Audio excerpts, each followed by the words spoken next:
అందరికి నమస్తే. సంక్రాంతి సీజన్ మొదలైంది కదా, కైట్స్ ఫ్లై చేయడం స్టార్ట్ చేశారా? పండగంటే సంతోషం, కానీ మన సంతోషం వేరొకరి ప్రాణాలు తీసేలా ఉండకూడదు. ఇదంతా దేనికి? Yes, Chinese manja. Chinese nylon and synthetic fibre coated with glass powder. అంటే దీంట్లో గాజు పొడి వాడతారు. చూడండి, ఇది ఒకసారి చూసారు కదా, ఇది మనం మెడకు తగిలితే ఏంటిది పరిస్థితి? ఇది కేవలం దారం కాదు, షార్ప్ నైఫ్, గాల్లో వేలాడే కత్తి, అదృశ్య కత్తి. 2-వీలర్ రైడర్స్ కి, యానిమల్స్ కి, బర్డ్స్ కి ఈ చైనా మాంజా తగిలి డీప్ కట్స్ జరిగి హెవీ బ్లీడింగ్ జరిగి ప్రాణాలు పోతున్నాయి. వీటి వల్ల చాలా మంది జీవితాలు నాశనం అవుతుంది.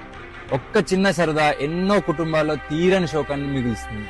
ఇది నాన్ బయోడిగ్రేడబుల్, ఇది భూమిలో కలవదు, ఇది బ్యాండ్ థ్రెడ్. ఈ మాంజా ఎవరైనా ఇల్లీగల్ గా అమ్మితే మీ నియరెస్ట్ పోలీస్ స్టేషన్ లో రిపోర్ట్ చేయండి. చైనా మాంజా అమ్మడమే కాదు, కొనడం కూడా నేరమే.